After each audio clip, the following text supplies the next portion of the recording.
여러분, 안녕하세요. 오늘은 정말 중요한 이야기를 하나 나눠볼까 합니다. 혹시 이런 통계 들어보셨나요? 우리나라 은퇴자 10명 중 3명이 은퇴 후 5년 안에 자산의 절반 이상을 잃는다고 합니다. 더 충격적인 건 이 중 상당수가 평생 성실하게 일하고 저축도 제법 해온 분들이라는 거예요. 실제로 제가 아는 분이 계십니다. 김 씨라고 부르겠습니다. 대기업에서 35년을 근무하고 60세에 명예퇴직을 하셨어요. 퇴직금으로 3억 원을 받으셨고 국민연금이랑 개인연금 합쳐서 한 달에 200만 원 정도 나왔습니다. 누가 봐도 괜찮은 조건이죠. 그런데 지금 이분 65세가 되신 지금 통장에 남은 돈이 5천만 원도 안 됩니다. 겨우 5년 만에 어떻게 이런 일이 벌어진 걸까요? 오늘 이 영상에서는 바로 이 질문에 대한 답을 찾아보려고 합니다. 은퇴 후 거지가 되는 사람들, 이들에게는 공통적인 특징이 있습니다. 그것도 6가지나 됩니다. 더 중요한 건 이 특징들이 한두 개만 해당돼도 여러분의 노후가 위험해질 수 있다는 거예요. 하지만 걱정하지 마세요. 오늘 이 영상을 끝까지 보시면 각각의 특징에 대한 명확한 해결책도 함께 알려드릴 겁니다. 자, 그럼 지금부터 하나씩 천천히 살펴보겠습니다. 혹시 여러분 자신이나 주변 분들이 해당되는 건 아닌지 한번 체크해 보시기 바랍니다. 준비되셨나요? 그럼 시작하겠습니다. 첫 번째 특징입니다. 은퇴 후에도 현역 시절 생활 수준을 그대로 고집하는 사람들이 있습니다. 이게 무슨 말이냐면요. 월급은 끊어졌는데 지출은 전혀 줄이지 않는 거예요. 생각해 보세요. 현역 시절에는 한 달에 500만 원을 벌어서 400만 원을 쓰고 100만 원을 저축했다고 칩시다. 그런데 은퇴하고 나면 수입이 연금 200만 원으로 뚝 떨어지잖아요. 그럼 당연히 지출도 200만 원 이하로 줄여야 하는데 많은 분들이 이걸 못합니다. 왜 그럴까요? 여러 가지 이유가 있습니다. 첫째, 습관의 힘입니다. 30년, 40년 동안 해온 소비 패턴이 하루아침에 바뀌지 않아요. 매주 토요일 아침 골프장 가는 게 습관이었다면 은퇴했다고 갑자기 안 가기가 쉽지 않습니다. 한 달에 100만 원씩 골프장에 쓰던 분이 은퇴했다고 해서 그걸 뚝 끊기는 어렵죠. 둘째, 체면 때문입니다. 특히 우리 세대는 체면을 정말 중요하게 생각하잖아요. 친구들이 모여서 밥 먹을 때 나 은퇴해서 돈 없으니까 저렴한 데서 먹자라고 말하기가 쉽지 않습니다. 그래서 여전히 1인당 5만 원짜리 한정식집에서 점심을 먹어요. 한 달에 4대번만 그래도 20만 원에서 30만 원이 나갑니다. 셋째, 자존심의 문제도 있습니다. 평생 성실하게 일해왔는데 이제 와서 허리띠를 졸라매야 한다는 게 자존심 상하는 일이에요. 내가 이렇게까지 아껴야 하나? 라는 생각이 드는 거죠. 그래서 명품 가방이나 고급 시계 같은 것도 계속 구매합니다. 이런 물건들이 자신의 정체성이고 자존심이니까요. 실제 사례를 하나 더 말씀드리겠습니다. 제 지인 중에 박 씨라는 분이 계십니다. 은행 지점장 출신이세요. 58세에 퇴직하셨는데 퇴직 전에는 한 달에 700만 원 정도 버셨어요. 그런데 퇴직하고 나니까 연금이랑 합쳐서 250만 원 정도밖에 안 됐습니다. 수입이 3분의 1로 준 거죠. 그럼 지출도 3분의 1로 줄여야 하는데 이분은 그러지 못했어요. 왜냐하면 아직도 후배들한테 밥 사주는 걸 당연하게 생각하셨거든요. 명절 때 조카들한테 용돈도 예전처럼 10만 원씩 주셨고요. 부인께서는 여전히 백화점에서 옷을 사셨습니다. 이제 은퇴했으니까 좀 쉬면서 좋은 거 입고 다녀야지라는 생각이셨대요. 그렇게 3년이 지나니까 퇴직금 3억 원 중에서 절반이 없어졌습니다. 그제야 이분이 정신을 차리고 가계부를 쓰기 시작했는데 깜짝 놀랐대요. 한 달에 500만 원 가까이 쓰고 있었던 거예요. 연금이 250만 원인데 500만 원을 쓰니까 한 달에 250만 원씩 마이너스가 나는 거죠. 1년이면 3천만 원, 3년이면 9천만 원이 까먹는 겁니다. 거기에 물가 상승률이랑 예상치 못한 지출까지 더하면 1억 5천만 원이 사라지는 게 이상하지 않아요. 그럼 어떻게 해야 할까요? 해결책은 간단합니다. 단계적으로 생활 수준을 낮추는 거예요. 하루아침에 확 바꾸려고 하면 스트레스가 엄청나거든요. 그래서 3개월마다 지출 항목을 하나씩 줄여나가는 겁니다. 예를 들어 첫 3개월은 외식비를 절반으로 줄입니다.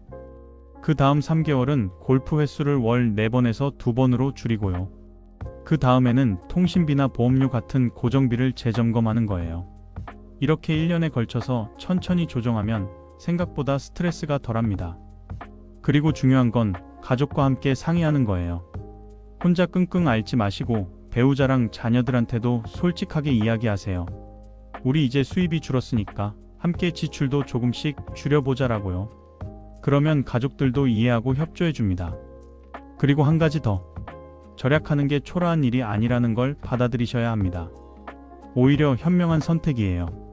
지금 당장의 체면을 지키려고 돈을 펑펑 쓰다가 70대에 자녀들한테 손 벌리는 게 더 초라한 일 아닐까요? 그러니까 조금만 생각을 바꿔보세요. 나는 지금 미래를 위해 현명하게 돈을 관리하고 있다라고요. 하지만 여러분, 사실 생활 수준을 고집하는 것보다 더 무서운 게 있습니다.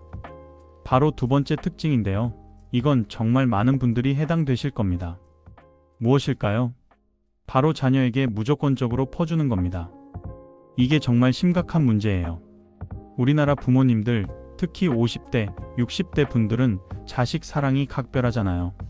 자식한테 뭐든지 해주고 싶어 하시죠. 그 마음은 너무나 이해합니다. 저도 자식 키우는 부모니까요. 하지만 그게 과하면 문제가 됩니다.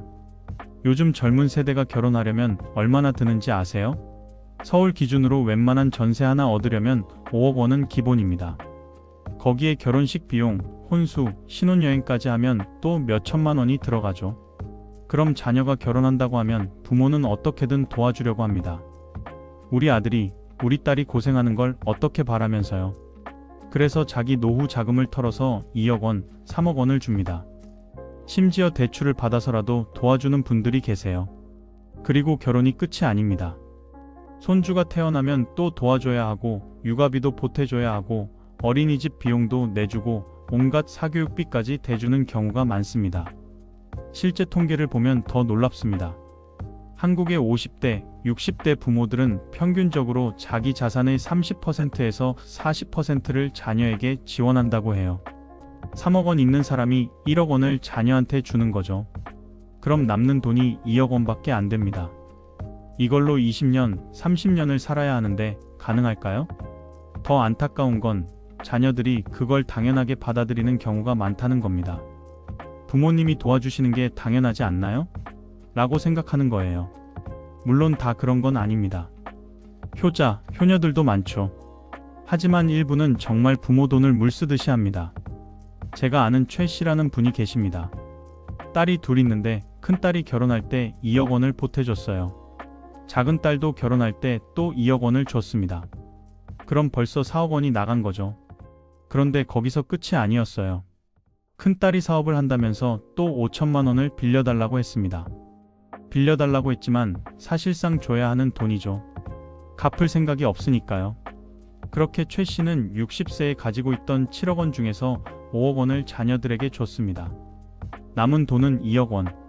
거기에 연금이 한 달에 150만 원 나오는데 이걸로 앞으로 30년을 살아야 합니다. 계산을 해보니까 빠듯하더래요. 그래서 지금은 지방으로 내려가서 월세 50만 원짜리 작은 집에서 살고 계십니다. 그런데 더 슬픈 건 뭔지 아세요? 그렇게 도와준 자녀들이 지금 부모님을 찾아뵙지도 않는다고 합니다. 바쁘다는 핑계로요. 명절에나 얼굴 보는 정도래요. 이 얘기를 들으니까 마음이 정말 아프더라고요. 그럼 어떻게 해야 할까요? 냉정하게 말씀드리겠습니다. 자녀 사랑도 중요하지만 내 노후도 중요합니다. 오히려 더 중요해요. 왜냐하면 내가 노후에 빈곤해지면 결국 자녀한테 짐이 되거든요. 그러니까 도와줄 때는 정확하게 선을 그어야 합니다. 첫째, 내 노후 자금은 절대 손대지 않습니다. 예를 들어 총 자산이 5억 원이면 최소한 3억 원은 내 노후용으로 남겨둬야 해요. 2억 원까지만 자녀 지원에 쓸 수 있다고 생각하는 겁니다. 둘째, 지원할 때는 명확한 용도를 정합니다. 결혼자금으로 1억 원까지만 도와줄 수 있다라고 미리 선을 긋는 거예요. 그리고 그 이후에는 추가 지원이 없다는 걸 분명히 해야 합니다. 그래야 자녀들도 스스로 계획을 세우죠. 셋째, 자녀에게도 독립심을 길러줘야 합니다. 모든 걸 다 해주면 자녀들은 스스로 해결하는 능력을 잃어버립니다. 조금 힘들어도 스스로 헤쳐나가게 내버려 두는 것도 사랑이에요. 그리고 마지막으로 자녀와 솔직하게 대화하세요. 엄마, 아빠도 노후 준비를 해야 한다. 그래서 도와줄 수 있는 범위가 이 정도까지다라고 솔직하게 말하는 겁니다. 진짜 효자, 효녀라면 이해해 줄 거예요. 자, 여기까지가 두 번째 특징이었습니다. 생활 수준을 고집하는 것, 자녀에게 무조건 퍼주는 것.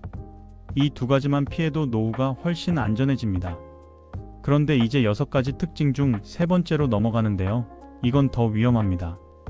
왜냐하면 한순간에 몇억 원을 날릴 수 있거든요. 무엇일까요? 바로 투자와 도박을 구분 못하는 겁니다. 이게 정말 많은 은퇴자들을 망하게 만듭니다. 왜 이런 일이 벌어질까요? 은퇴하고 나면 갑자기 시간이 많아지잖아요. 그럼 뭘 할까 고민하다가 주식, 코인, 부동산 같은데 관심을 갖게 됩니다. 남들은 다 돈 번다는데 나도 한번 해볼까? 라는 생각이 드는 거죠. 그리고 또 하나, 불안감이 있어요. 연금만으로는 부족할 것 같고 물가는 계속 오르는데 통장에 있는 돈은 이자가 거의 안 붙으니까 답답한 거예요. 그래서 뭔가 돈을 불려야겠다는 조급한 마음이 생깁니다. 이게 바로 함정입니다. 실제로 주변을 보면 이런 분들 많으세요. 60대에 갑자기 주식 투자를 시작하는 분들. 젊었을 때는 주식에 관심도 없었는데 은퇴하고 나서 유튜브 보면서 공부한다고 하루 종일 차트만 들여다봅니다. 그러다가 이번엔 대박이다라는 소리 듣고 몰빵하는 거예요. 3천만 원, 5천만 원, 심지어 1억 원을 한 종목에 다 넣어버립니다. 처음엔 운이 좋아서 수익이 날 수도 있어요. 1,000만 원 넣었는데 1,500만 원이 되는 거죠. 그럼 기분이 좋아서 더 큰 돈을 넣습니다. 이번엔 5천만 원. 그런데 이번엔 반토막이 나버려요. 5천만 원이 2,500만 원이 되는 겁니다. 그럼 패닉에 빠지죠. 손절해야 하나, 기다려야 하나? 라고 고민하다가 결국 더 떨어질 때 팔아버립니다. 그렇게 2,500만 원을 날리는 거예요. 더 심각한 건 코인입니다. 요즘 코인 투자하시는 중장년층이 생각보다 많아요. 젊은 사람들만 하는 게 아닙니다. 뉴스에서 비트코인이 억 원을 넘었다더라, 누구는 코인으로 10억 원을 벌었다더라, 이런 얘기 들으면 혹하는 거예요. 그래서 잘 알지도 못하면서 몇 천만 원씩 넣습니다. 그런데 코인은 주식보다 변동성이 몇 배나 큽니다. 하루에 20%, 30%씩 오르락내리락 해요. 그러니까 심장이 얼마나 조마조마하겠어요. 밤잠도 제대로 못 자고 새벽에 일어나서 시세 확인하고, 그러다가 폭락하면 멘탈이 와르르 무너지죠. 그렇게 노후 자금을 날리는 겁니다. 부동산도 마찬가지예요. 여기 개발된다더라, 여기 지하철 들어온다더라, 이런 얘기 듣고 투자하는 분들 많습니다. 그런데 그게 확실한 정보인지 단순한 소문인지 구분을 못해요. 그래서 몇억 원씩 넣었다가 몇 년이 지나도 개발이 안 되고 집값은 오히려 떨어지는 경우가 많습니다. 그러면 돈이 묶여버리는 거죠. 팔려고 해도 안 팔리고요. 제가 아는 정 씨라는 분이 있습니다. 62세에 퇴직하셨는데 퇴직금 4억 원을 받으셨어요. 그 중에서 3억 원은 안전하게 예금하고 1억 원으로 재미삼아 주식 투자를 시작했습니다. 처음에는 괜찮았어요. 1억 원이 1억 3천만 원이 됐거든요. 그래서 기분이 좋아져서 예금했던 돈까지 깨서 주식에 넣었습니다. 그런데 그때가 2021년 초였어요. 주식이 고점이었죠. 그러고 나서 금리가 오르면서 주식이 폭락하기 시작했습니다. 4억 원이 3억 원, 2억 5천만 원, 2억 원으로 계속 떨어졌어요. 그래도 곧 오를 거야 라고 버티다가 결국 2억 원까지 떨어졌을 때 다 팔아버렸습니다. 1년 만에 2억 원을 날린 거예요. 그럼 어떻게 해야 할까요? 은퇴 후에는 공격적인 투자를 하시면 안 됩니다. 젊었을 때는 시간이 있으니까 손해를 봐도 만회할 기회가 있어요. 하지만 60대, 70대는 다릅니다. 한번 손해보면 만회할 시간이 없어요. 그러니까 안전하게 가야 합니다. 구체적으로 어떻게 해야 할까요? 첫째, 자산 배분을 해야 합니다. 전문가들이 권장하는 비율은 이렇습니다. 나이가 60세라면 주식 같은 위험 자산은 40% 이하로 가져가는 거예요. 나머지 60%는 예금, 채권 같은 안전 자산에 넣는 겁니다. 70세면 위험 자산을 30%로 더 줄이고요. 둘째, 절대 몰빵하지 마세요. 한 종목에 모든 돈을 넣는 건 자살행위입니다. 최소한 10개 이상의 종목에 분산 투자를 하거나 아예 인덱스 펀드를 이용하는 게 좋습니다. 셋째, 단기 수익을 노리지 마세요. 은퇴 후 투자는 월 배당이나 연 배당을 받는 식으로 장기적으로 접근해야 합니다. 단타로 돈 벌려고 하면 10중 8구 손해봅니다. 그리고 마지막으로 이해하지 못하는 건 투자하지 마세요. 코인이든 해외 선물이든 파생상품이든 이게 어떻게 움직이는지 모르면 절대 손대면 안 됩니다. 그냥 간단한 예적금이랑 국채, 우량 배당주 정도만 하시는 게 안전합니다. 자, 이제 네 번째 특징으로 넘어가겠습니다. 이건 투자만큼이나 중요한데 많은 분들이 간과하는 부분이에요. 뭘까요? 바로 건강관리를 소홀히 하는 겁니다. 이게 왜 중요하냐면 건강이 곧 돈이기 때문입니다. 건강을 잃으면 의료비가 엄청나게 나갑니다. 그리고 그 의료비가 노후 파산의 직접적인 원인이 되는 경우가 정말 많아요. 실제 통계를 보면 70대의 평균 의료비 지출이 한 달에 약 50만원에서 100만원 정도 됩니다. 만성질환이 있으면 더 나가죠. 당뇨, 고혈압, 관절염 이런 거 하나둘 생기기 시작하면 약값만 해도 한 달에 10만원, 20만원씩 나갑니다. 거기에 병원비, 물리치료비, 건강기능식품비까지 합치면 100만원이 훌쩍 넘어가요. 더 큰 문제는 중증질환입니다. 암, 뇌졸중, 심근경색 같은 거 한 번 걸리면 몇 천만원이 순식간에 나갑니다. 보험이 있어도 다 커버가 안 돼요. 본인 부담금이 보통 30%에서 50%는 됩니다. 치료비가 5천만원이면 본인이 2천만원은 내야 한다는 거죠. 그런데 많은 분들이 은퇴하고 나면 건강관리를 오히려 소홀히 합니다. 왜 그럴까요? 첫째, 시간이 많아지니까 게을러져요. 현역 때는 바쁘니까 효율적으로 움직였는데 은퇴하고 나면 내일 해도 되지 뭐라는 생각이 듭니다. 그래서 운동도 미루고 건강검진도 미루고 병원 가는 것도 미룹니다. 둘째, 아프면 돈 나간다고 생각해서 참습니다. 어디 아파도 참으면 낫겠지라고 생각하면서 병원을 안 가요. 그러다가 병이 커져서 결국 더 큰 돈을 쓰게 됩니다. 초기에 10만원으로 고칠 수 있는 병을 나중에 1000만원 들여서 고치는 거죠. 셋째, 식습관이 나빠집니다. 혼자 먹거나 부부끼리만 먹다 보면 대충 먹게 돼요. 라면, 냉동식품, 배달음식으로 끼니를 때우는 경우가 많아집니다. 그러면 영양 불균형이 오고 비만이나 당뇨 같은 문제가 생기죠. 제가 아는 강 씨라는 분이 계십니다. 65세까지는 정말 건강하셨어요. 현역 때 꾸준히 운동하고 관리했거든요. 그런데 은퇴하고 나서 운동을 뚝 끊었습니다. 이제 쉬어야지라는 생각으로요. 그러고 나서 2년 동안 10kg이 쪘어요. 그러다가 67세에 당뇨 진단을 받았습니다. 처음에는 약으로만 관리했는데 점점 악화돼서 인슐린 주사를 맞아야 했습니다. 그리고 70세에는 당뇨 합병증으로 망막에 문제가 생겨서 수술을 받았어요. 수술비가 300만원 들었습니다. 그 다음 해에는 발에 궤양이 생겨서 또 병원 신세를 졌고요. 이렇게 5년 동안 병원비로만 5천만원 가까이 썼습니다. 이분이 만약 은퇴 후에도 꾸준히 운동하고 식단 관리를 했더라면 어땠을까요? 당뇨도 안 걸렸을 테고 5천만원도 안 썼겠죠. 그러니까 건강관리는 선택이 아니라 필수입니다. 어떻게 해야 할까요? 첫째, 매일 30분 이상 걷기 운동을 하세요. 이게 가장 쉽고 효과적입니다. 돈도 안 들고 특별한 장비도 필요 없어요. 그냥 집 근처 공원을 매일 30분씩 걷는 것만으로도 건강이 훨씬 좋아집니다. 둘째, 1년에 한 번은 꼭 건강검진을 받으세요. 국가에서 무료로 해주는 검진도 있으니까 꼭 받으시기 바랍니다. 조기에 발견하면 치료비가 훨씬 적게 들어요. 셋째, 식단을 챙겨 먹으세요. 특히 채소와 과일을 많이 드시고 짠 음식이나 기름진 음식은 줄이세요. 혼자 먹더라도 대충 먹지 마시고 정성껏 차려 먹는 습관을 들이는 게 중요합니다. 그리고 마지막으로 사회활동을 하세요. 집에만 있으면 우울해지고 우울해지면 건강도 나빠집니다. 노인정이든 복지관이든 등산 모임이든 뭐든 좋으니까 사람들과 어울리는 활동을 하세요. 그게 정신 건강에도 좋고 신체 건강에도 좋습니다. 자, 여기까지가 네 번째 특징이었습니다. 건강관리를 소홀히 하면 나중에 큰 대가를 치른다는 거 꼭 기억하세요. 건강이 곧 돈이고 건강이 곧 행복입니다. 이제 5번째 특징으로 넘어가겠습니다. 이것도 정말 중요한데 많은 분들이 귀찮다고 미루는 일이에요. 뭘까요? 바로 연금과 보험 설계를 방치하는 겁니다.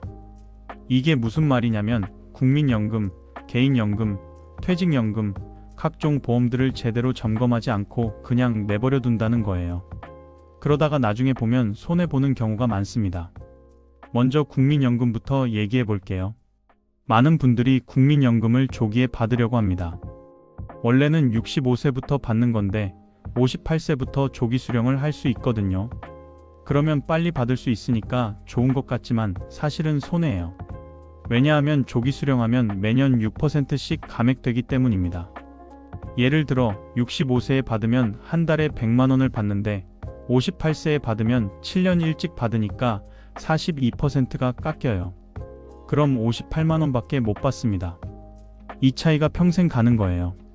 65세부터 90세까지 25년 동안 받는다고 치면 100만 원 받는 사람은 총 3억 원을 받고 58만 원 받는 사람은 1억 7,400만 원밖에 못 받습니다.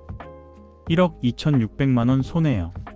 물론 급하게 돈이 필요한 상황이면 어쩔 수 없지만 그게 아니라면 가능한 한 늦게 받는 게 유리합니다. 심지어 65세보다 더 늦게 받으면 오히려 금액이 늘어나요. 70세에 받으면 월 136만 원을 받을 수 있습니다. 개인연금도 마찬가지예요. 많은 분들이 개인연금을 여러 개 가입해 놓고는 관리를 안 합니다. 그러다 보면 불필요하게 수수료만 나가는 상품도 있고 수익률이 형편없는 상품도 있어요. 그러니까 1년에 한 번은 꼭 점검해서 안 좋은 상품은 해지하고 좋은 상품으로 갈아타야 합니다. 그리고 보험. 이게 정말 문제가 많아요. 우리나라 중장년층은 평균적으로 5개에서 10개의 보험에 가입돼 있다고 합니다. 그런데 그 중에 절반은 중복 보장이거나 불필요한 보장이에요. 예를 들어 암보험을 3개나 가입한 분들이 계세요. 암에 걸리면 3개 다 보험금이 나오니까 좋은 것 같지만 실제로는 보험료를 3배로 내는 거라 손해입니다. 또 예전에 가입한 보험들은 보장 내용이 지금 기준으로 보면 별로인 경우가 많아요. 그래서 정기적으로 보험을 재설계해야 하는데 많은 분들이 그냥 내버려 둡니다. 귀찮아서 복잡해서라는 이유로요. 제가 아는 윤 씨라는 분이 계십니다. 이분이 70세에 보험을 전체적으로 정리해봤는데 충격을 받았대요. 한 달에 보험료로 60만 원을 내고 있었거든요. 1년이면 720만 원이에요. 그런데 그 중에서 실제로 필요한 보험은 절반도 안 됐습니다. 중복 보장, 불필요한 특약, 수익률 낮은 저축성 보험이 대부분이었어요. 그래서 전문가한테 상담을 받아서 정리를 했더니 한 달 보험료가 25만 원으로 줄었습니다. 35만 원을 절약한 거죠. 1년이면 420만 원, 10년이면 4,200만 원입니다. 엄청난 차이죠. 그럼 어떻게 해야 할까요? 첫째, 1년에 한 번은 꼭 연금과 보험을 전체적으로 점검하세요. 귀찮더라도 해야 합니다. 이게 돈을 지키는 지름길이에요. 둘째, 전문가의 도움을 받으세요. 혼자서 이해하기 어려우면 재무설계사나 보험 컨설턴트한테 상담을 받으시는 게 좋습니다. 물론 수수료를 챙기려는 사람도 있으니까 조심해야 하지만 제대로 된 전문가를 만나면 큰 도움이 됩니다. 셋째, 불필요한 보험은 과감하게 해지하세요. 그래도 혹시 몰라서라는 생각으로 계속 유지하면 손해예요. 정말 필요한 보장만 남기고 나머지는 정리하는 게 맞습니다. 그리고 퇴직연금도 잊지 마세요. 퇴직연금을 그냥 예금으로만 받아두는 분들이 많은데 이것도 전략적으로 운용하면 수익률을 높일 수 있습니다. 안전자산과 위험자산을 적절히 배분해서 연 3%에서 5% 정도의 수익률을 내는 게 목표예요. 자, 이제 마지막 6번째 특징입니다. 이건 돈 문제는 아닌데 결과적으로 돈 문제로 이어지는 아주 중요한 부분이에요. 뭘까요? 바로 사회적 고립과 무기력에 빠지는 겁니다. 이게 왜 돈 문제랑 관련이 있냐면 외로우면 이상한데 돈을 쓰게 되기 때문입니다. 충동구매를 하거나 사기를 당하거나 불필요한 지출이 늘어나요. 은퇴하고 나면 갑자기 할 일이 없어집니다. 평생 직장 다니면서 동료들이랑 어울렸는데 은퇴하고 나면 그 관계가 끊어지죠. 친구들도 다들 바쁘고 자녀들도 자기 생활이 있으니까 자주 못 만나고 그러면 집에서 혼자 텔레비전만 보거나 침대에 누워있는 시간이 많아집니다. 이렇게 무기력하게 시간을 보내다 보면 우울증이 옵니다. 우울증이 오면 판단력이 흐려져요. 그래서 홈쇼핑에서 충동 구매를 하게 됩니다. 이거 사면 기분이 나아질 것 같아라는 생각으로요. 한 달에 수십만 원, 수백만 원씩 홈쇼핑으로 돈을 쓰는 노인들이 많습니다. 더 큰 문제는 보이스피싱이나 사기입니다. 외로운 노인들은 누군가 친절하게 말을 걸면 쉽게 속아요. 어르신, 복지 혜택 받으실 수 있어요. 어르신, 투자하시면 큰 돈 벌 수 있어요. 라는 말에 넘어가는 겁니다. 그렇게 몇 천만 원씩 사기를 당하는 경우가 정말 많습니다. 실제로 통계를 보면 60대 이상 노인들의 보이스피싱 피해액이 매년 증가하고 있어요. 2024년 한 해에만 수천억 원의 피해가 발생했습니다. 평균 피해액이 1인당 3천만 원이 넘어요. 제가 아는 이 씨라는 분이 있습니다. 72세 할머니신데 자녀들이 다 외국에 나가 있어서 혼자 사세요. 어느 날 전화가 왔는데 정부 기관 직원이라면서 어르신, 복지 혜택 신청하시면 한 달에 50만 원씩 더 받으실 수 있어요 라고 했대요. 그래서 신청했는데 계좌번호랑 비밀번호를 알려달라고 하더래요. 그래서 알려줬더니 며칠 후에 통장을 확인해 보니까 2천만 원이 빠져나간 거예요. 깜짝 놀라서 경찰에 신고했지만 이미 범인은 도망간 뒤였습니다. 평생 모은 돈 2천만 원을 한순간에 날린 겁니다. 이 할머니가 만약 외롭지 않았다면, 주변에 상의할 사람이 있었다면 이런 일이 안 일어났을 거예요. 그럼 어떻게 해야 할까요? 첫째, 사회활동을 계속하세요. 은퇴했다고 집에만 있으면 안 됩니다. 복지관, 노인정, 도서관, 등산 모임, 자원봉사 뭐든 좋으니까 밖으로 나가서 사람들을 만나야 해요. 그래야 정신 건강이 유지되고 외로움도 덜 느낍니다. 둘째, 취미를 가지세요. 뭐든 좋습니다. 그림 그리기, 악기 배우기, 사진 찍기, 글쓰기, 요리, 정원 가꾸기. 뭔가 하나 재미있는 걸 찾아서 꾸준히 하면 시간도 잘 가고 삶의 보람도 느낄 수 있어요. 셋째, 가족들과 자주 연락하세요. 자녀들이 바쁘다고 해서 연락을 안 하면 안 됩니다. 일주일에 한 번이라도 영상통화를 하거나 문자라도 주고받으세요. 그게 외로움을 덜어주는데 큰 도움이 됩니다. 그리고 마지막으로 낯선 사람한테는 절대 개인정보를 알려주지 마세요. 계좌번호, 비밀번호, 주민등록번호 이런 거 물어보면 무조건 사기라고 생각하시면 됩니다. 정부 기관이든 은행이든 절대 전화로 그런 거 안 물어봅니다. 의심스러우면 자녀들이나 경찰에 먼저 상의하세요. 자, 여기까지가 6가지 특징이었습니다. 하나씩 다시 정리해 볼까요? 첫째, 은퇴 후에도 현역 시절 생활 수준을 고집하는 것. 이건 지출을 단계적으로 줄여나가는 것으로 해결할 수 있습니다. 둘째, 자녀에게 무조건적으로 퍼주는 것. 이건 명확하게 선을 긋고 내 노후 자금은 반드시 지키는 것으로 해결할 수 있습니다. 셋째, 투자와 도박을 구분 못하는 것. 이건 안전한 자산 배분과 분산 투자로 해결할 수 있습니다. 넷째, 건강관리를 소홀히 하는 것. 이건 꾸준한 운동과 식단 관리, 정기 검진으로 해결할 수 있습니다. 다섯째, 연금과 보험 설계를 방치하는 것. 이건 1년에 한 번씩 꼭 점검하고 전문가의 도움을 받는 것으로 해결할 수 있습니다. 여섯째, 사회적 고립과 무기력에 빠지는 것. 이건 적극적인 사회활동과 취미 생활로 해결할 수 있습니다. 여러분, 이 6가지 특징 중에서 한두 개라도 해당되는 게 있으신가요? 있다면 오늘부터 바로 고쳐나가시기 바랍니다. 아직 늦지 않았습니다. 지금이라도 정신 차리고 제대로 준비하면 충분히 행복한 노후를 보낼 수 있어요. 마지막으로 오늘부터 실천할 3가지 액션 플랜을 알려드리겠습니다. 첫째, 오늘 당장 가계부를 쓰기 시작하세요. 한 달 동안 내가 어디에 얼마를 쓰는지 정확하게 파악하는 게 첫 번째 단계입니다. 그래야 줄일 수 있는 지출이 뭔지 알 수 있어요. 둘째, 이번 주 안에 연금과 보험을 점검하세요. 내가 지금 어떤 연금을 받고 있는지, 어떤 보험에 가입돼 있는지 정확하게 파악하세요. 그리고 불필요한 건 정리하고 부족한 건 보완하세요. 셋째, 오늘부터 매일 30분씩 걷기 운동을 하세요. 건강은 돈으로도 살 수 없는 가장 소중한 자산입니다. 지금 당장 운동화 끈을 묶고 밖으로 나가세요. 여러분, 은퇴 후 거지가 되는 건 불운이 아닙니다.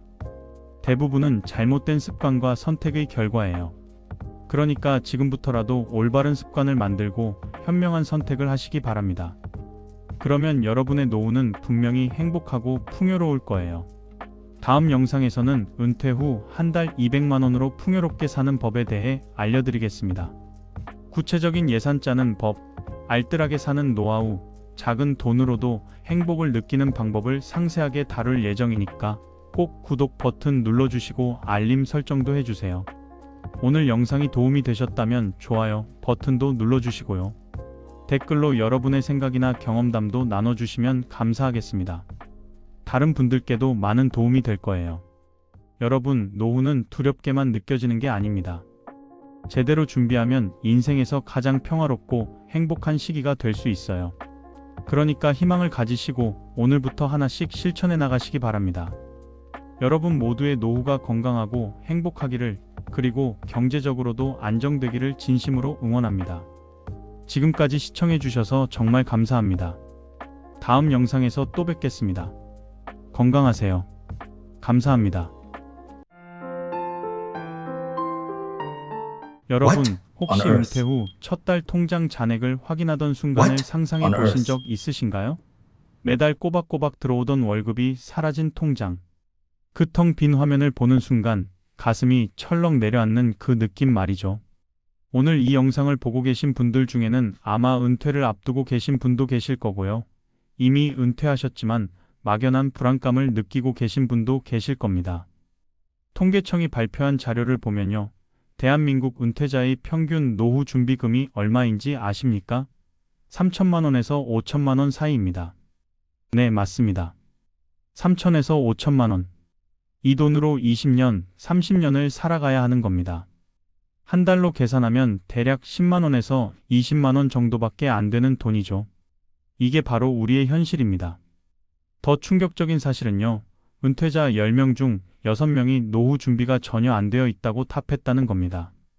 나는 괜찮을 거야. 아직 시간이 있어. 뭐 어떻게든 되겠지 이렇게 생각하다가 어느새 정년퇴직 통보를 받는 거죠.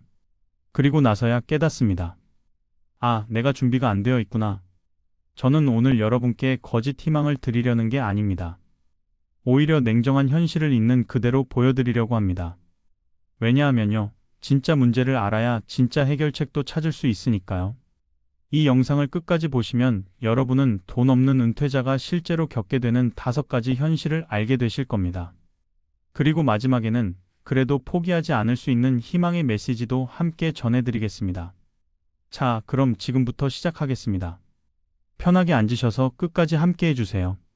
이 영상이 여러분의 노후를 바꿀 수도 있습니다. 은퇴 첫 해, 가장 먼저 맞닥뜨리는 건 바로 예상치 못한 지출의 폭풍입니다. 많은 분들이 착각하시는 게 있어요. 은퇴하면 지출이 줄어들 거라고 생각하시죠. 출퇴근 안 하니까 교통비 안 나가고 직장 때문에 사야 했던 옷이나 외식비도 줄어들 거라고 말입니다. 하지만 현실은 정반대입니다.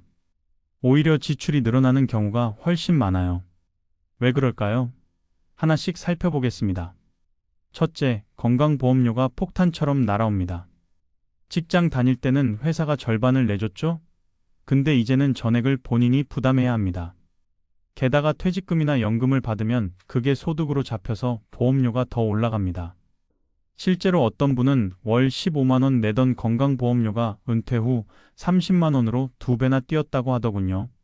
둘째, 사라진 복지 혜택들입니다. 직장 다닐 때는 당연하게 생각했던 것들이죠. 회사에서 제공하던 건강검진 없어집니다. 경조사비 지원 없어집니다.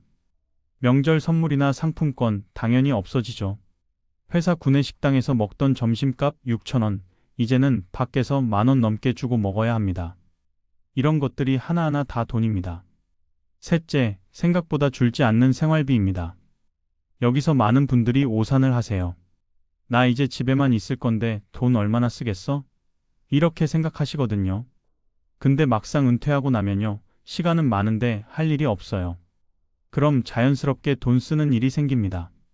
커피숍 가서 시간 때우기, 마트 가서 이것저것 사기, 친구들 만나서 밥 먹기. 이게 다 돈이에요. 실제 사례를 하나 말씀드릴게요. 박모 씨, 62세 남성분입니다. 대기업에서 35년 근무하시고 작년에 정년퇴직하셨어요. 퇴직금으로 1억 원 정도 받으셨고요. 국민연금은 아직 안 나오는 상황이었습니다.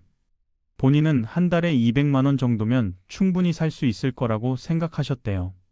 그런데 막상 뚜껑을 열어보니까요.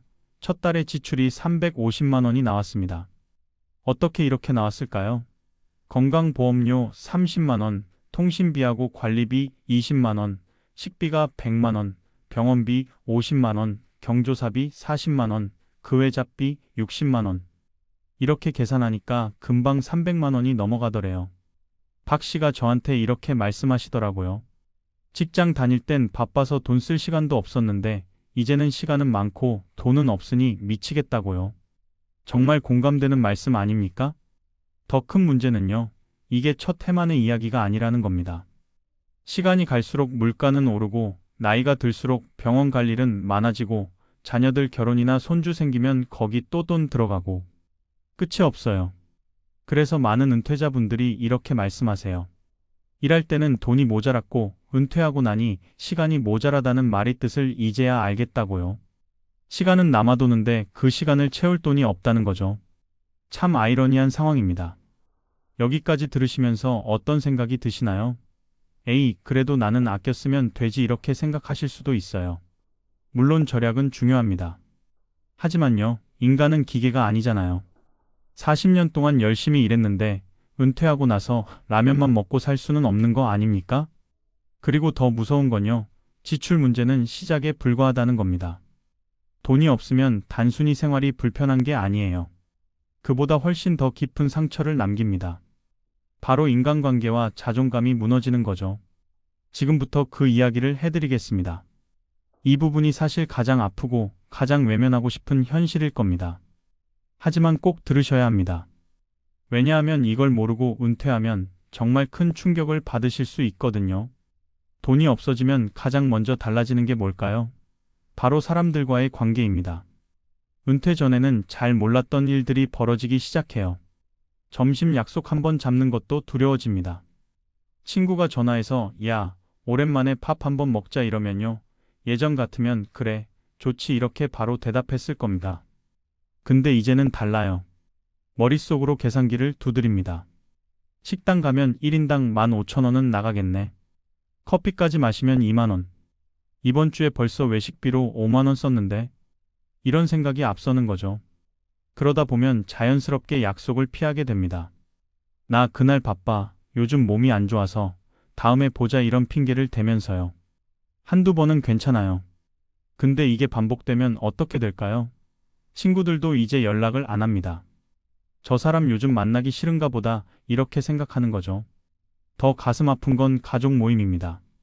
명절 때 온 가족이 모이잖아요. 예전에는 당당했습니다. 회사 다니고 돈 벌고 있으니까요. 조카들 용돈도 넉넉하게 주고 부모님께 효도도 하고.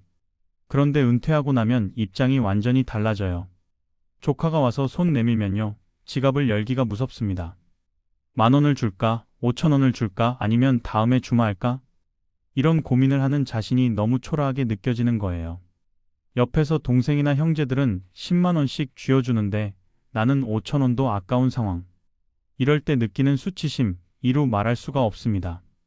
실제로 어떤 분은 이런 말씀을 하시더라고요. 명절이 제일 무섭다. 차라리 아프다고 핑계대고 안 가고 싶다.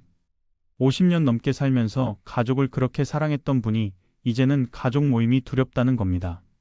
왜요? 돈 때문입니다. 그리고 배우자와의 관계도 변합니다. 특히 남편분들이 많이 힘들어하세요. 40년 동안 가장으로서 돈을 벌어왔는데 이제 그 역할을 못하게 되니까요. 아내한테 손 벌리는 것도 자존심 상하고 그렇다고 돈 좀 써도 되겠냐 물어보는 것도 서럽고. 어떤 분은 이런 이야기를 하셨어요. 결혼하고 30년 동안 아내한테 돈 달라는 말 한 번 안 했는데 은퇴하고 나서 처음으로 여보, 친구들 만나는데 10만 원만 줄 수 있어? 이렇게 말했대요. 그런데 그 말을 하는 순간 눈물이 나더래요. 자기가 이렇게까지 초라해질 줄 몰랐다고요. 옛 동료들의 연락도 점점 끊깁니다. 처음에는 가끔 전화도 오고 모임 연락도 와요. 근데 시간이 지나면서 달라집니다. 왜냐하면요, 대화 주제가 안 맞거든요. 동료들은 여전히 회사 이야기, 프로젝트 이야기, 승진 이야기를 합니다. 근데 나는 할 말이 없어요. 요즘 뭐 하냐고 물어보면 그냥 집에 있지 뭐 이것밖에 할 말이 없는 거죠. 게다가 모임 장소도 부담스러워집니다. 예전에 다니던 레스토랑은 1인당 5만 원씩 하는데 지금 내 형편에 그런데 갈 수가 없어요. 그렇다고 나는 좀 싼 데로 가자 이렇게 말할 수도 없고 결국 나 오늘 바빠서 못 가겠다 이렇게 빠지게 됩니다. 한두 번, 세 번, 네 번. 그러면 이제 연락이 안 옵니다. 김모 씨, 67살 여성분 이야기를 들려드릴게요. 이분은 은행에서 30년 넘게 일하셨어요. 성격도 밝으시고 친구도 많으셨대요.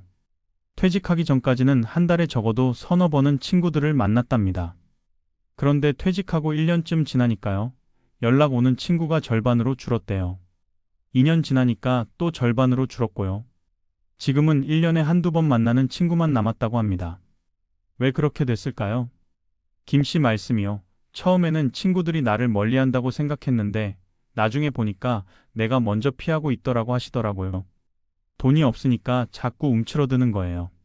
만나면 돈 쓰는 일이 생기니까 아예 만나지 않는 게 낫다는 생각이 드는 거죠. 그리고 이분이 우울증까지 왔답니다.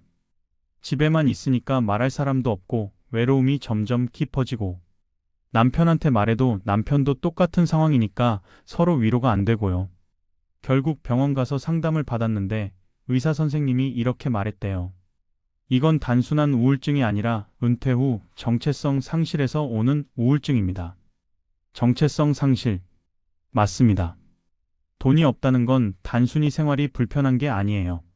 내가 누구인지, 내 가치가 뭔지 이런 근본적인 질문 앞에 서게 되는 겁니다. 직장 다닐 때는 명함이 있었잖아요. 저는 어느 회사 어느 부서 과장입니다. 저는 어디서 뭘 하는 사람입니다. 이렇게 자신을 소개할 수 있었어요. 근데 은퇴하고 나면요? 명함도 없고 소속도 없고 하는 일도 없어요. 저는 그냥 집에 있는 사람입니다. 이것밖에 할 말이 없는 거죠. 이게 얼마나 서러운 일인지 아십니까? 40년 동안 열심히 살았는데 결국 남은 건 텅 빈 명함 케이스와 줄어드는 통장 잔액뿐인 거예요. 자존감은 바닥으로 떨어집니다. 거울 보기가 싫어져요. 나 이렇게 초라한 사람이었나? 이런 생각이 들거든요. 길 가다가 정장 입고 출근하는 사람들 보면 부럽고요. 카페에서 노트북 펴고 일하는 사람들 보면 한숨이 나오고요. 어떤 분은 이렇게 표현하시더라고요. 은퇴하고 나니까 내가 사회에서 지워진 느낌이다. 정말 가슴 아픈 말입니다. 존재하는데 존재하지 않는 것 같은 느낌. 투명 인간이 된 것 같은 느낌. 이게 바로 돈 없는 은퇴자가 느끼는 정서적 고통입니다. 여러분, 여기까지 듣고 계시면 많이 우울하실 겁니다. 이렇게까지 힘든 거야? 이런 생각 드시죠? 솔직히 말씀드리면 이건 시작에 불과합니다. 지금까지는 그래도 건강하다는 가정하에서 이야기한 거거든요. 그런데 노년에는 건강이 언제 나빠질지 아무도 모릅니다. 그리고 건강이 나빠지는 순간 진짜 위기가 시작됩니다. 지금부터 그 이야기를 해드리겠습니다. 이 부분은 정말 중요하니까 집중해서 들어주세요. 노년의 가장 큰 적은 무엇일까요? 바로 질병입니다. 그리고 질병과 함께 따라오는 의료비와 간병비죠. 많은 분들이 건강보험이 있으니까 괜찮을 거라고 생각하세요. 물론 건강보험이 많은 부분을 커버해주는 건 맞습니다. 하지만요, 건강보험으로 안 되는 게 훨씬 많다는 걸 아셔야 해요. 예를 들어볼게요. 무릎이 안 좋아서 인공관절 수술을 해야 한다고 칩시다. 건강보험 적용받으면 200만 원 정도 나옵니다. 그럼 괜찮네? 이렇게 생각하실 수 있어요. 근데요, 이게 다가 아닙니다. 수술 후 재활치료비 한 달에 50만 원. 이건 비급여입니다. 물리치료비 한 달에 30만 원. 이것도 비급여고요. 영양제나 보조기구 한 달에 20만 원. 당연히 비급여죠. 이렇게 계산하면 한 달에 100만 원씩 석 달이면 300만 원이 추가로 나갑니다. 수술비 200만 원 합치면 500만 원이죠.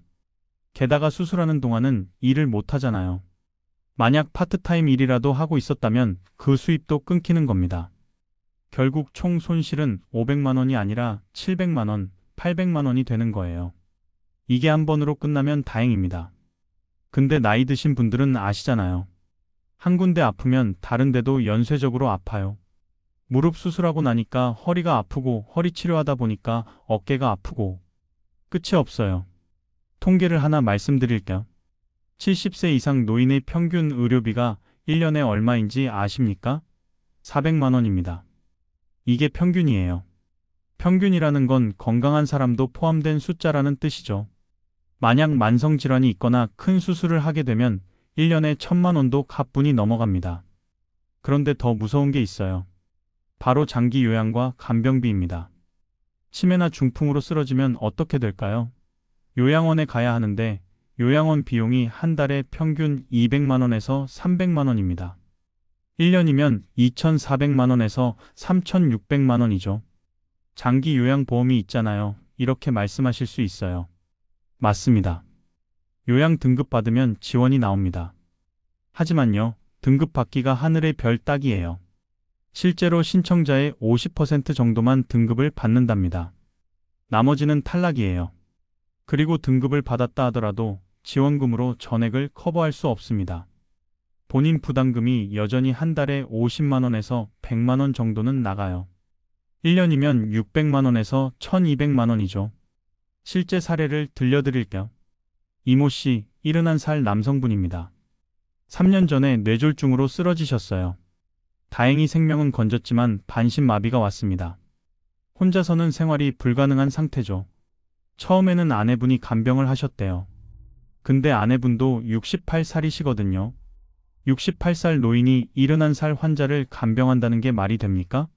석 달 만에 아내분도 허리 디스크가 왔답니다. 결국 요양보호사를 고용했어요. 요양보호사 한 달 비용이 200만 원입니다. 여기에 의료비, 약값, 기저귀값 이런 거 합치면 한 달에 250만 원 정도 나가요. 이 씨 부부의 수입은 국민연금 100만 원이 전부였습니다. 그럼 매달 150만 원씩 적자가 나는 거죠. 다행히 퇴직금으로 7천만 원 정도 있었대요. 근데 이 돈이 얼마나 갈까요? 한 달에 150만 원씩 쓰면 4년이면 다 없어집니다. 실제로 지금 3년째인데 이제 1000만 원 정도밖에 안 남았답니다. 내년이면 바닥나는 거예요. 그럼 그 다음엔 어떻게 될까요? 아들한테 손을 벌려야 합니다. 근데 아들도 자기 생활이 있잖아요. 애들 학원비 내고 집 대출 갚고 그것만으로도 빠듯한데 거기다 부모님 간병비까지 매달 100만 원씩 보내줄 수 있을까요? 이 씨가 제일 힘들어 하시는 게 뭔지 아세요? 아들한테 짐이 된다는 생각이래요. 차라리 내가 죽는 게 나을 것 같다는 말씀까지 하시더라고요. 평생 가족을 위해 살아온 분이 이제는 자신이 가족의 짐이 됐다고 생각하는 겁니다. 이게 얼마나 비참한 심정인지 아시겠어요? 여기서 잠깐 여러분께 질문 하나 드릴게요. 만약 여러분이 중병에 걸렸는데 돈이 없다면 어떤 선택을 하시겠습니까? 치료를 포기하시겠어요? 아니면 자녀에게 손을 벌리시겠어요? 이게 선택의 문제가 아니라는 게 더 비극적입니다. 많은 노인분들이 돈이 없어서 치료를 포기해요. 병원 가는 걸 미루다가 병을 키우는 겁니다. 그러다 결국 응급실에 실려가서 큰 수술을 하게 되고 그 비용은 또 눈덩이처럼 불어나죠. 통계를 보면요. 65세 이상 노인 중에서 경제적 이유로 병원 진료를 포기한 경험이 있는 사람이 30%가 넘습니다. 10명 중 3명은 아파도 병원을 못 가는 거예요. 왜요? 돈이 없어서입니다. 그리고 여기서 또 다른 문제가 생깁니다. 배우자 간병 문제죠. 남편이 쓰러지면 아내가 간병을 해야 하고 아내가 쓰러지면 남편이 간병을 해야 합니다. 근데 둘 다 노인이에요. 노인이 노인을 돌본다는 게 가능할까요? 실제로 노노간병 노인이 노인을 간병하는 것 때문에 동반 사망하는 사례도 많습니다. 간병하던 사람이 과로로 쓰러지거나 극단적인 경우 동반 자살을 선택하기도 해요. 뉴스에서 한 번쯤 보셨을 겁니다. 70대 노인 치매 걸린 배우자 돌보다 극단 선택 이런 기사들요. 의료비와 간병비는 정말 예측 불가능합니다. 언제 어떤 병이 생길지 아무도 몰라요. 오늘 건강하다고 내일도 건강하란 법이 없습니다. 그리고 일단 병이 생기면 돈이 물처럼 나갑니다. 더 무서운 건요. 이게 일시적인 지출이 아니라 계속되는 지출이라는 겁니다. 급성 질환은 치료하면 끝나지만 만성 질환이나 장기 요양은 죽을 때까지 계속되거든요. 한 달에 100만 원씩, 1년에 1200만 원씩, 이게 10년이면 1억 2천만 원이에요. 은퇴 자금 1억 원 있다고 안심하셨나요? 큰 병 한 번 걸리면 그거 금방 없어집니다. 그리고 돈 다 떨어지면 그 다음부터가 진짜 지옥이에요. 치료도 제대로 못 받고 간병비도 없고 약값도 없고 그냥 집에서 아프면서 죽을 날만 기다리는 겁니다. 여기까지 들으시니까 정말 막막하시죠? 그럼 도대체 어떻게 살라는 거야? 이런 생각 드실 겁니다. 맞아요. 현실은 이렇게 가혹합니다. 그런데 사람들은 선택을 해야 해요. 어떻게든 살아가야 하니까요. 그래서 다음 장에서는 돈 없는 은퇴자들이 생존을 위해 어떤 선택을 하는지 그 씁쓸한 현실을 말씀드리겠습니다. 준비되셨으면 계속 들어주세요. 자, 이제 가장 현실적이면서도 가장 가슴 아픈 이야기를 할 차례입니다. 돈이 바닥나고 건강도 나빠지고 그럼에도 살아야 하는 노인들은 어떤 선택을 할까요? 첫 번째 선택은 재취업입니다. 많은 분들이 은퇴 후에도 일을 구하려고 노력하세요. 당연한 일이죠. 일해서 돈을 벌면 되니까요. 근데 문제는 일자리를 구하기가 너무 어렵다는 겁니다. 요즘 구인 공고 보면 대부분 나이 제한 없음이라고 써 있어요. 근데 막상 지원하면 떨어집니다. 왜냐하면요, 회사 입장에서는 당연히 젊은 사람을 뽑고 싶거든요. 60대를 뽑을 바에야 30대를 뽑는 게 낫죠. 체력도 좋고 배우는 것도 빠르고 오래 일할 수 있으니까요. 그래서 결국 노인들이 구할 수 있는 일자리는 정해져 있습니다. 경비, 청소, 주차 관리, 배달 이런 일들이죠. 사무직으로 30년 일했던 사람이 이제는 아파트 경비실에 앉아 있는 겁니다. 월급은 얼마일까요? 최저임금 수준입니다. 한 달에 150만 원에서 200만 원 정도. 여기서 세금 떼고 나면 130만 원 정도 손에 쥐어지죠. 근데 이 돈으로 생활비, 의료비, 각종 공과금 내고 나면 남는 게 없어요. 더 힘든 건 일의 강도입니다. 경비 일 해보셨어요? 하루 12시간씩 서 있어야 해요. 60대, 70대 노인이 12시간을 서 있는다는 게 얼마나 고된 일인지 아십니까? 다리는 붓고 허리는 아프고 그래도 참아야 해요. 돈을 벌어야 하니까요. 배달 일은 더 위험합니다. 오토바이 타고 비 오나 눈 오나 배달을 나가야 하는데 반사신경도 떨어지고 시력도 나빠진 노인들이 사고 날 위험이 높아요. 실제로 배달 중 사고로 다치거나 사망하는 노인들이 매년 늘고 있습니다. 청소일도 만만치 않아요. 무릎 꿇고 화장실 청소하고 무거운 쓰레기 들고 계단 오르내리고 이게 젊었을 때도 힘든 일인데 60대, 70대가 하는 거예요. 몸은 너덜너덜해지고 그래도 일은 해야 하고 실제 사례 하나 들려드릴게요. 이모 씨, 67살 남성분입니다. 대기업에서 과장까지 하시고 정년 퇴직하셨어요. 퇴직 후 3년 동안 일자리를 구하려고 노력했지만 번번이 떨어졌답니다. 나이가 문제였죠. 결국 아파트 경비 일을 구하셨어요. 월급은 180만 원. 근무 시간은 오전 8시부터 저녁 8시까지. 주말도 없이 한 달에 이틀만 쉬는 조건이었습니다. 이 씨가 말씀하시길요. 처음 경비실에 앉았을 때 눈물이 났대요. 내가 이렇게까지 초라해질 줄은 몰랐다고요. 예전 직장 동료들이 지나갈까 봐 얼굴을 못 들고 아는 사람 오면 모자를 더 깊이 눌렀었답니다. 그런데 더 비참한 건요. 이런 일자리마저도 구하기 어렵다는 겁니다. 경비 자리 하나 나면 경쟁률이 10대 1이에요. 60대, 70대 노인들이 경비 자리 하나 놓고 경쟁하는 거죠. 그것도 떨어지면 일용직이나 찾아야 합니다. 일용직은 정말 불안정해요. 오늘 일 있으면 나가고 내일 일 없으면 집에 있고 수입이 들쑥날쑥하니까 생활 계획을 세울 수가 없어요. 이번 달 100만 원 벌었으면 다음 달은 50만 원밖에 못 벌고 이렇게 살면 어떻게 저축을 하겠어요. 두 번째 선택은 자녀에게 손을 벌리는 겁니다. 이게 정말 마지막 선택이에요. 웬만하면 안 하려고 하죠. 왜냐하면 자존심이 상하니까요. 평생 자식 키우고 뒷바라지 했는데 이제 와서 자식한테 돈 달라고 할 수가 없는 겁니다. 근데 정말 막다른 골목에 몰리면 어쩔 수 없어요. 병원비가 없어서, 집세가 밀려서, 전기세를 못 내서 결국 떨리는 손으로 자식한테 전화를 겁니다. 얘야, 미안한데 돈 좀 도와줄 수 있겠니? 이 말을 하는 게 얼마나 힘든지 아십니까? 어떤 분은 전화기 들었다 놨다를 100번도 더 했대요. 목구멍까지 말이 올라왔다가 다시 내려가고 그러다 결국 울면서 전화를 끊었다고요. 그런데 더 가슴 아픈 건요. 자식도 힘들다는 겁니다. 요즘 젊은 세대가 얼마나 고생하는지 아세요? 집값은 천정부지로 올라가고 월급은 제자리 걸음이고 애들 교육비는 감당이 안 되고 자기 살기도 빠듯한데 부모님 용돈까지 드리기가 쉽지 않은 거죠. 그래서 어떤 자식은 이렇게 말해요. 아버지, 저도 지금 여유가 없어요. 조금만 기다려주세요. 아버지 입장에서 이 말을 들으면 어떤 심정일까요? 그래, 내가 힘들지 이렇게 말하지만 속으로는 얼마나 서러운지 몰라요. 어떤 집은 아예 연락이 끊기기도 합니다. 부모가 돈 달라고 하면 자식이 전화를 안 받는 거예요. 또 돈 이야기하려고 하는구나 이런 생각에 아예 피하는 거죠. 그럼 부모는 어떻게 될까요? 자식한테 버림받았다는 느낌을 받는 겁니다. 세 번째 선택은 기초연금이나 복지 혜택을 받는 겁니다. 그래, 정부 지원이라도 받자 이렇게 생각하시는 분들이 많아요. 근데 이것도 쉽지 않아요. 기초연금 받으려면 조건이 있거든요. 소득이나 재산이 일정 수준 이하여야 해요. 그런데 이 기준이 참 애매해요. 집 한 채 있으면 재산이 많다고 탈락하고 자녀가 조금만 잘 살아도 부양 의무자 기준에 걸려서 탈락하고 실제로 기초연금 신청자 중에서 절반 정도는 탈락한답니다. 정말 가난한데도 서류상으로는 안 가난해 보여서 떨어지는 거예요. 그럼 이 사람들은 어떻게 해야 할까요? 복지 사각지대에 빠지는 겁니다. 운 좋게 기초연금을 받는다고 해도 금액이 얼마 안 돼요.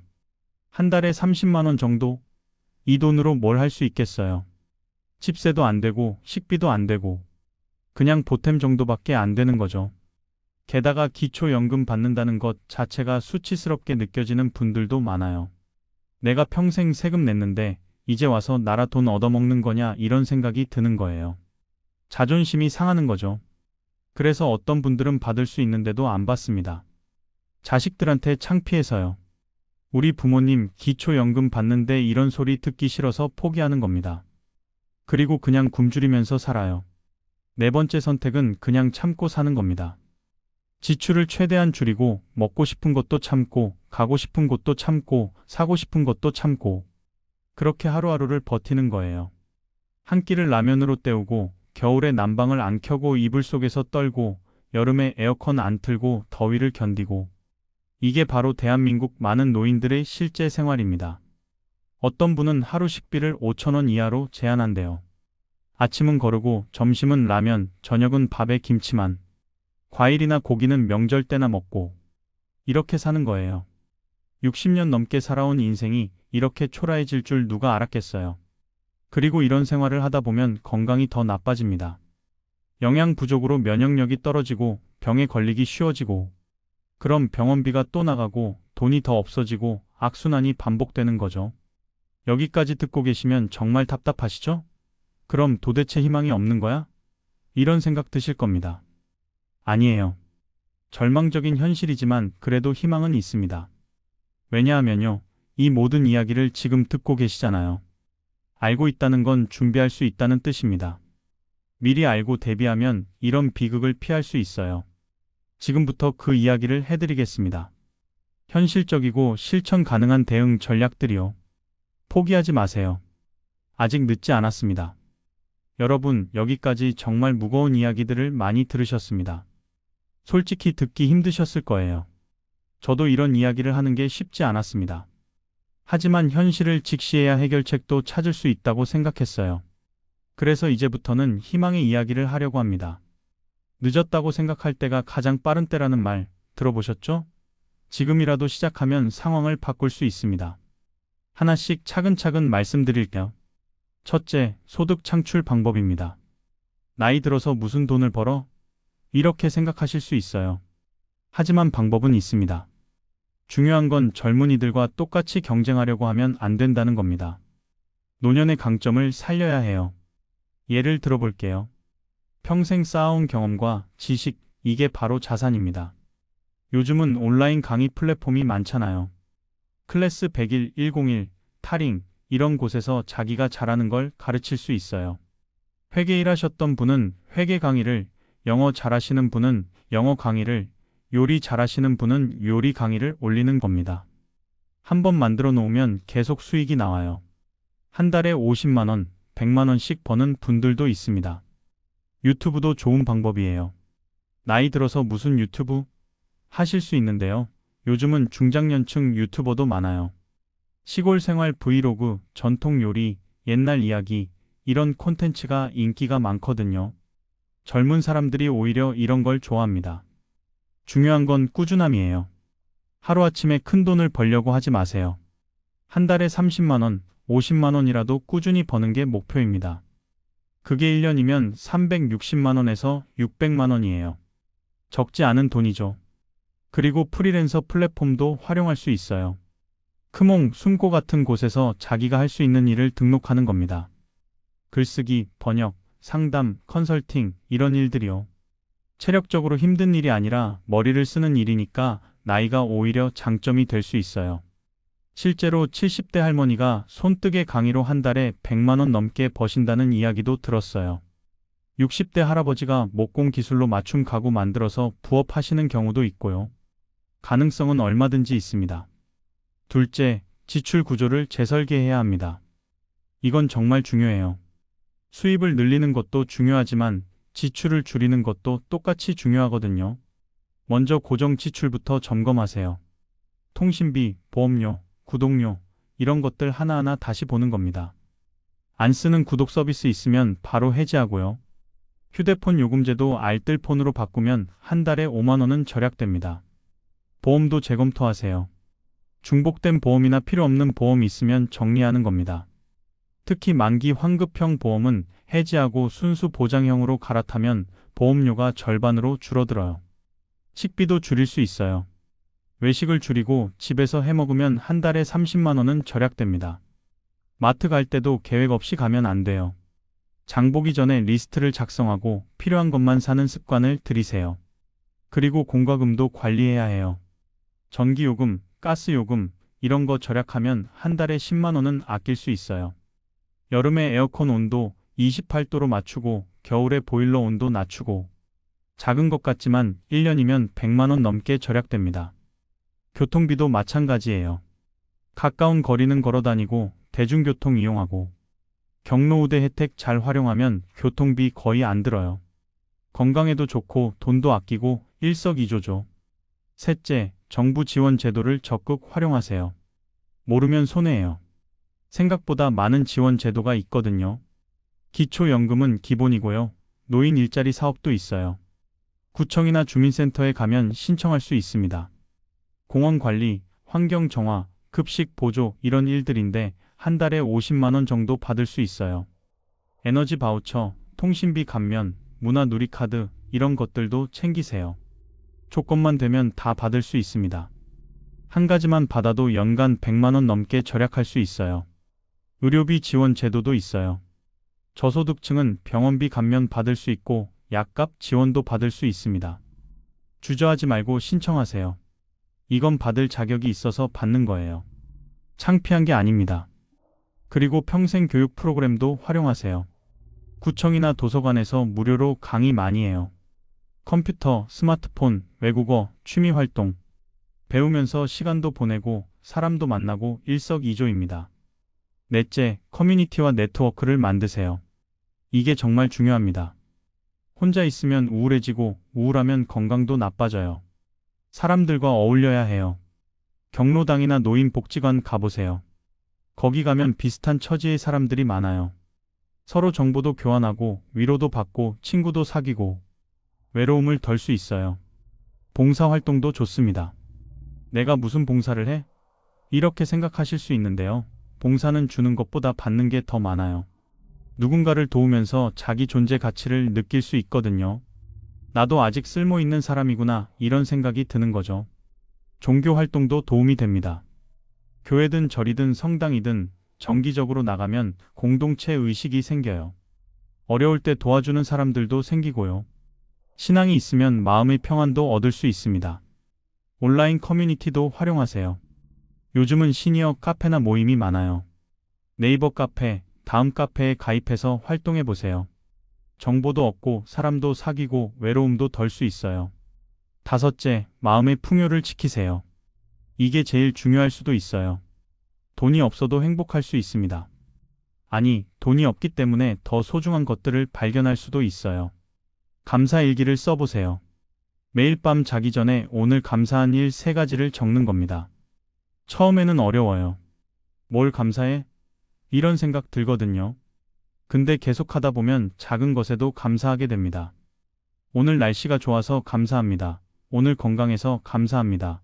오늘 밥 먹을 수 있어서 감사합니다. 이런 것들이요. 당연하다고 생각했던 것들이 사실은 감사할 일이라는 걸 깨닫게 돼요. 취미 생활을 가지세요. 돈 안 드는 취미도 많아요. 산책, 독서, 그림 그리기, 글쓰기. 도서관 가면 책은 공짜로 볼 수 있고 유튜브 보면 그림 그리는 법도 무료로 배울 수 있어요. 중요한 건 매일 할 일이 있어야 한다는 겁니다. 아침에 일어났을 때 오늘 뭐 하지? 이게 아니라 오늘 이거 해야지 이렇게 목표가 있어야 해요. 그래야 삶의 의미를 느낄 수 있습니다. 건강 관리도 게을리하면 안 됩니다. 건강해야 의료비도 안 나가고 오래 일할 수도 있어요. 매일 30분씩만 걸어도 건강이 훨씬 좋아집니다. 공원 산책, 동네 한 바퀴, 이것만으로도 충분해요. 스트레칭도 중요해요. 아침에 일어나서 10분, 자기 전에 10분. 이것만 해도 몸이 훨씬 가벼워지고 아픈데도 줄어듭니다. 유튜브에 시니어 스트레칭 영상 많으니까 따라해보세요. 식습관도 신경 쓰세요. 비싼 음식 먹으라는 게 아니에요. 균형 잡힌 식사를 하라는 겁니다. 라면만 먹지 말고 야채도 먹고 단백질도 챙기고 건강하게 먹어야 병원 안 가요. 마지막으로 비교하지 마세요. 이게 제일 중요합니다. 남이 잘 사는 거 보면 부러운 게 당연해요. 근데 비교하기 시작하면 끝이 없어요. 위를 보면 한이 없고 아래를 보면 끝이 없습니다. 내 인생은 나의 것입니다. 남과 비교할 필요 없어요. 어제의 나보다 오늘의 내가 조금이라도 나아졌으면 그걸로 충분합니다. 그렇게 생각하면 마음이 편해져요. 여러분, 이 모든 방법들이 완벽한 해결책은 아닙니다. 솔직히 말씀드리면 이걸 다 해도 힘들 수 있어요. 하지만 아무것도 안 하는 것보다는 훨씬 낫습니다. 작은 변화가 모이면 큰 변화가 됩니다. 오늘 당장 할 수 있는 것 하나만 시작하세요. 통신비 알뜰폰으로 바꾸기, 산책 30분 시작하기, 주민센터 가서 지원 제도 알아보기. 뭐든 좋아요. 시작이 중요합니다. 그리고 기억하세요. 여러분은 혼자가 아닙니다. 똑같은 고민을 하는 사람들이 이 나라에 수백만 명이 있어요. 함께 지혜를 모으면 길이 보입니다. 여러분, 긴 시간 동안 이 영상을 봐주셔서 정말 감사합니다. 1시간 가까이 되는 이야기를 끝까지 들어주셨다는 건 여러분이 정말 진지하게 노후를 고민하고 계신다는 뜻이겠죠. 오늘 우리가 나눈 이야기를 간단히 정리해 드릴까요?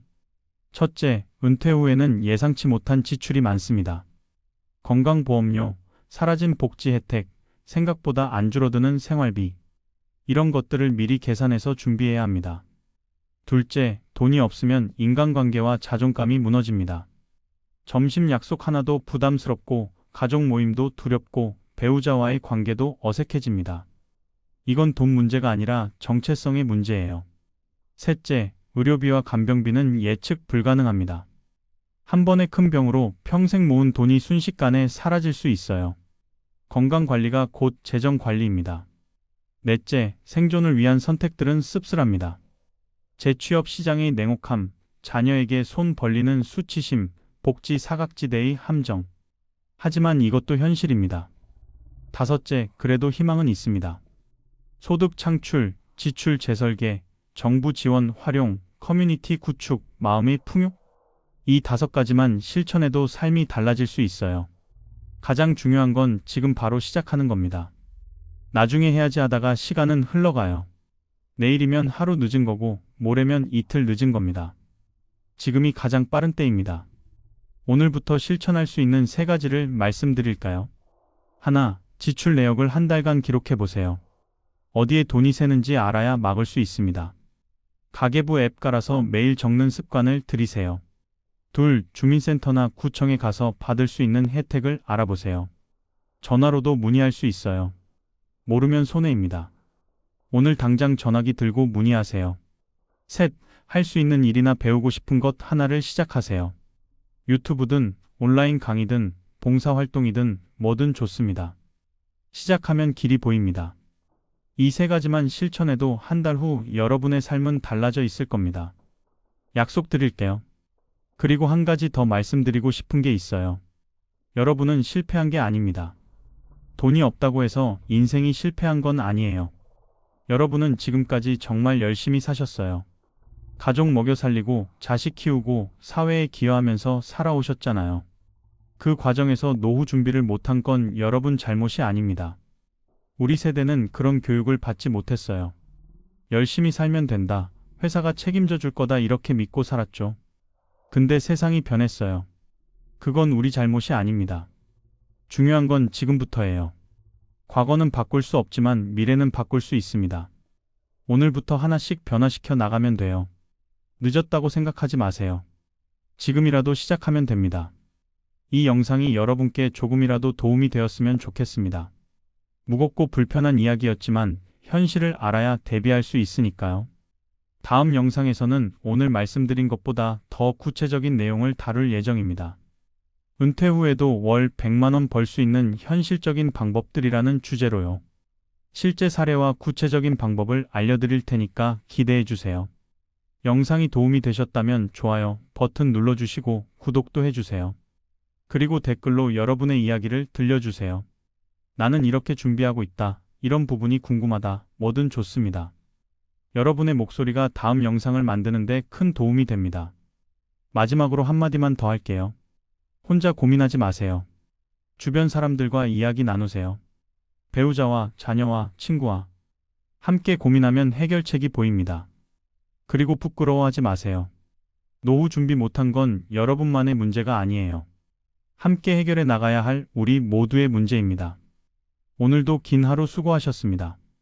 내일은 오늘보다 나은 하루가 되길 바랍니다. 여러분 모두 건강하시고 행복하세요. 다음 영상에서 다시 뵙겠습니다. 감사합니다.